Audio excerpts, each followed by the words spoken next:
लगातार जब नींद नहीं आती या मुश्किल से आती है तो वो व्यक्ति क्या है, फिर कुछ उपाय ढूंढता है। उसके घर में अगर किसी व्यक्ति के नींद की गोली चल रही है तो वो उससे मांगता है कि मुझे कुछ दिनों से नींद नहीं आ रही है, आपकी नींद की गोली दे दीजिए मेरे को। या कोई मेडिकल वाला उसका जानकार हो, दोस्त हो, उससे वो नींद की गोली लेकर के आता है कि मेरे को नींद की गोली दे दीजिए। तो इस तरह वो नींद की गोली को लेना शुरू करता है। अब वो एक्स गोली 0.5 मिलीग्राम में उसको नींद आने में उसको घंटा 1.5 घंटा लग जाएगा और 5 घंटे में 4 घंटे में उसकी नींद खुल जाएगी। इसे कहते हैं टॉलरेंस। अब अगर उसे वापस 6-7 घंटे सोना है तो उसे नींद की गोली की मात्रा 1 की बजाय 2 करनी पड़ेगी। ये सब कॉमनली नींद की दवाइयाँ डॉक्टर के द्वारा लिखी जाती है या मेडिकल वाले के द्वारा दी जाती है। पर कौन सी दवा किस व्यक्ति को देनी है, कितनी डोज में देनी है, कितने समय के लिए देनी है, क्या उन दवाइयों के किसी अन्य दवा जो वो हो सकता है व्यक्ति ले रहा हो उससे कोई ड्रग टू ड्रग इंटरेक्शन तो नहीं है, क्या इन दवाइयों का साइड इफेक्ट उस व्यक्ति में पॉसिबल आ सकता है, कब ये दवाई कम करनी है, कैसे इस दवाई को कम किया जाएगा, ये सब जानकारी उन व्यक्तियों को होती नहीं। वो तो बस एक नींद की दवा शुरू कर लेते हैं।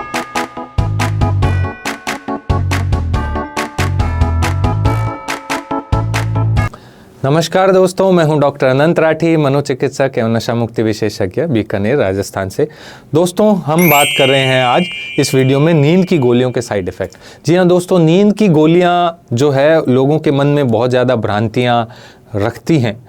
लोगों को लगता है जाने नींद की गोलियां अगर उनके चालू हो गई तो जाने क्या ही हो जाएगा। कुछ लोग तो बहुत ज़्यादा डरते हैं नींद की गोलियों से, और कुछ लोग जो हैं वो नींद की गोलियों का अत्यधिक मात्रा में बिना डॉक्टरी सलाह के ही सेवन करते रहते हैं, तो उन्हें कोई डर नहीं लगता नींद की गोलियों से।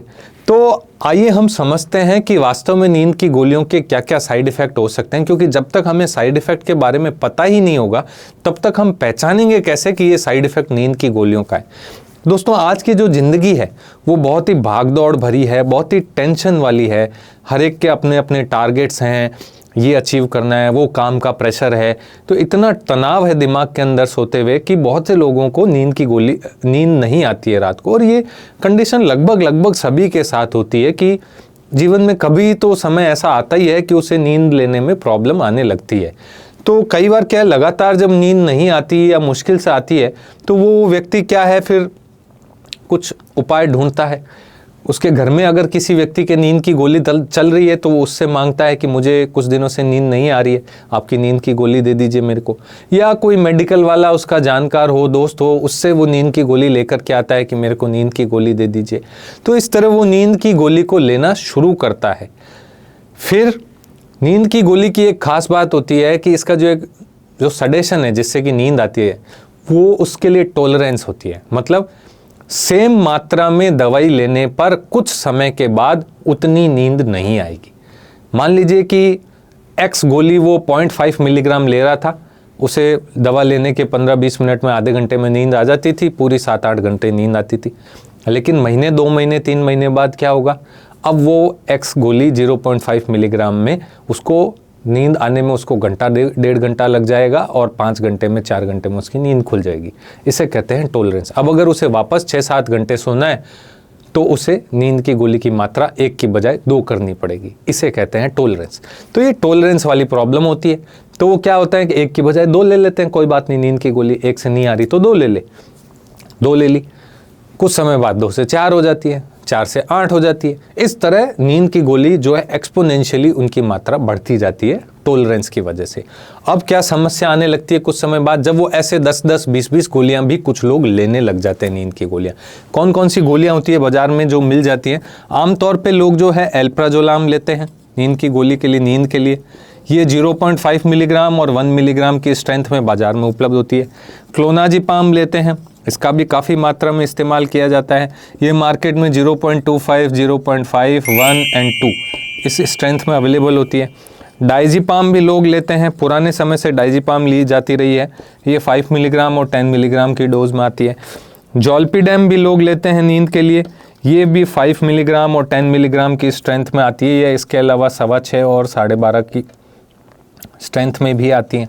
तो ये सब कॉमनली नींद की दवाइयाँ डॉक्टर के द्वारा लिखी जाती है या मेडिकल वाले के द्वारा दी जाती है।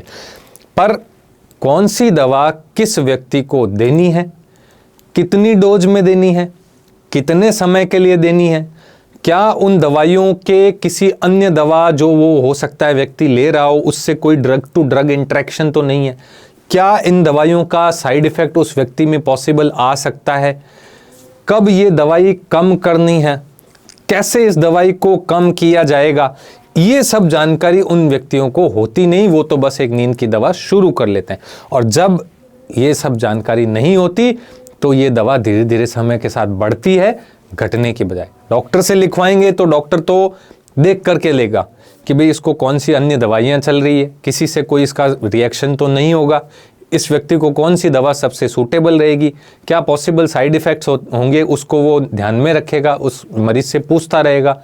तो इस तरह उसकी मॉनिटरिंग रहेगी। लेकिन जब आपने बिना डॉक्टर की सलाह के ले लिया तो कोई मॉनिटरिंग या कोई चेकिंग वाला सिस्टम नहीं है, तब फिर इनके साइड इफ़ेक्ट्स ज़्यादा आने शुरू हो जाते हैं, खासतौर पे जब डोज जो है या मात्रा जो है वो बहुत अत्यधिक मात्रा में सेवन करने लग जाए। तो आइए हम जानने की कोशिश करते हैं कि इन नींद की दवाइयों के क्या क्या साइड इफ़ेक्ट्स हो सकते हैं। सबसे पहले हम बात करेंगे कॉमन साइड इफ़ेक्ट्स के बारे में, जो आम तौर पे बहुत से लोगों को देखने को मिलते हैं, उन्हें बोलते हैं कॉमन साइड इफ़ेक्ट। सबसे कॉमन साइड इफ़ेक्ट नींद की दवाई का क्या होता है? डे टाइम सोमनोलेंस, यानी नींद की दवा ऐसी ले ली कि उससे दिन में भी नींद आ रही है। शुरुआत में ये चीज़ देखने को मिलती है कि रात को नींद की गोली लेके सो गए, सुबह 9 बजे तक 10 बजे तक सोए पड़े हैं, उठा दिया तो फिर थोड़ी देर बाद फिर जाके सो गए, अपने काम की जगह गए तो वहाँ पे भी उनको नींद आ रही है, ऊँग रहे, या फिर उनको ड्राउजीनेस सी लगती है, बार बार ऐसे लगता है मुझे नींद आएगी, या चक्कर आते हैं ऐसे लगते हैं। ये सब शुरुआत के लक्षण हैं, ठीक है। या फिर एक जो काफ़ी कॉमनली महसूस किया जाता है लेकिन रिपोर्ट नहीं किया जाता, वो है कि लोग जो है वो फोकस नहीं कर पाते, कंसंट्रेट नहीं कर पाते। नींद की गोली अगर ले रखी है पिछली रात को, तो अगले दिन काम में क्या ध्यान से एकदम काम करना है, कोई बारीक काम है, कोई इंपॉर्टेंट काम है, उनका कंसंट्रेशन नहीं बनता उसके अंदर। कंफ्यूजन वाली स्थिति आती रहती है, क्या करूं क्या नहीं करूं, कहाँ जाना है कहाँ नहीं जाना है, डिसाइड नहीं कर पाते हैं। तो ये कॉमन साइड इफ़ेक्ट्स हैं नींद की गोली के, कन्फ्यूजन सी रहना, कंसंट्रेट नहीं कर पाना। जैसे स्टूडेंट है, रात को नींद नहीं आ रही, पढ़ाई का तनाव है, गोली ले ली, अगले दिन अब उसको कंसंट्रेट नहीं कर पा रहा, तो ये प्रॉब्लम्स आने लगती है। कुछ साइड इफ़ेक्ट्स जो होते हैं वो अनकॉमन होते हैं बट लाइफ थ्रेटनिंग होते हैं। अनकॉमन है, इतने ज़्यादा नहीं होते लेकिन लाइफ थ्रेटनिंग है, उससे जान जा सकती है। ये साइड इफ़ेक्ट्स कौन से हैं, इनके बारे में सबको ध्यान रहना बहुत ज़रूरी है।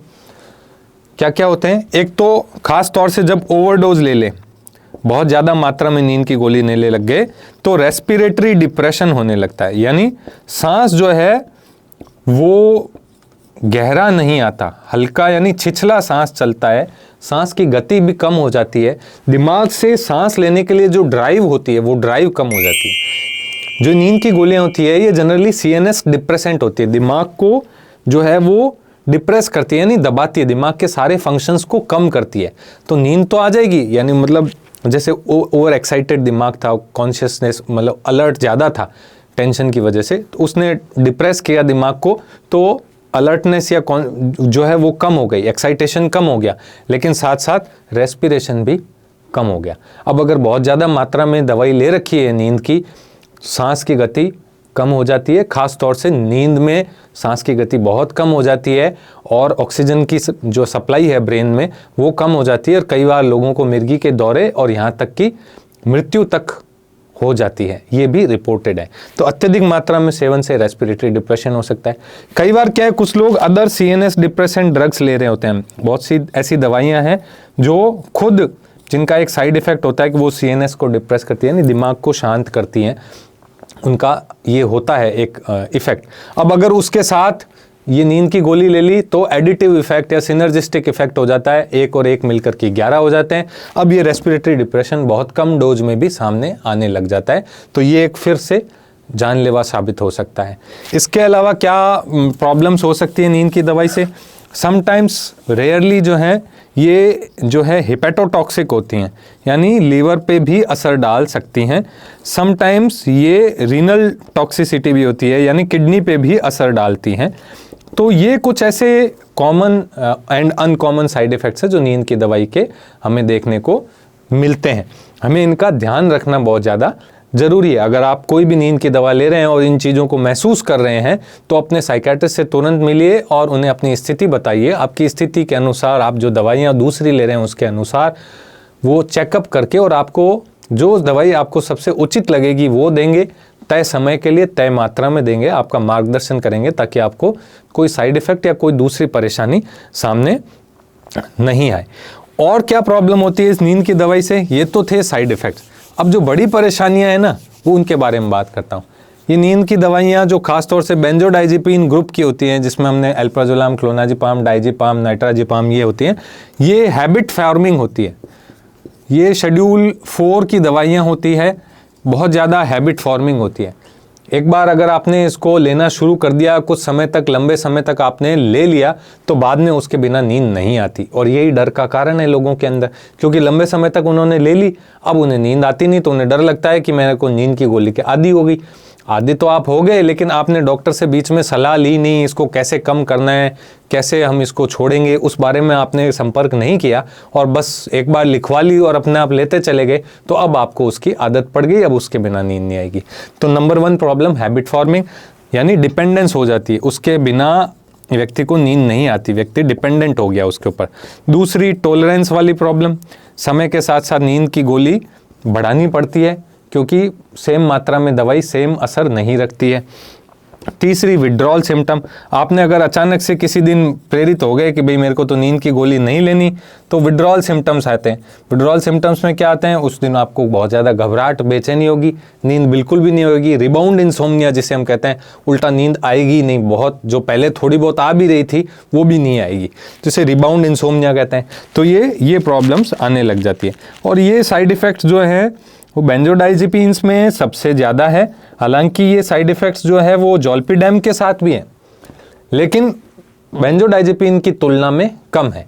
तो दोस्तों आप ये समझ गए होंगे कि नींद की गोली लेना बिना किसी डॉक्टर की सलाह के कितना नुकसानदेह हो सकता है। अगर आपको भी कोई नींद की समस्या है, आपके परिवार में किसी को नींद की प्रॉब्लम है, तो अपने आप नींद की गोली स्टार्ट नहीं करें या किसी केमिस्ट से लाके या किसी घर में किसी के चल रही है उस गोली को लेना शुरू नहीं करें। बेहतर है कि अपने मनोचिकित्सक से मिलें, उसको अपनी समस्या बताएं और उनके निर्देशानुसार उनकी देखरेख के अंदर ही नींद की गोली लें और समय के साथ साथ उनके बताए अनुसार दवा को कम करते करते इसको छोड़ दें। अगर आपको मेरे द्वारा दी गई जानकारी अच्छी लगी हो तो इस वीडियो को ज़्यादा से ज़्यादा शेयर कीजिएगा। अगर आप मुझसे ऑनलाइन कंसल्ट करना चाहते हैं तो स्क्रीन पे दिए गए नंबरों पर व्हाट्सएप मैसेज कर सकते हैं। जय हिंद, जय भारत।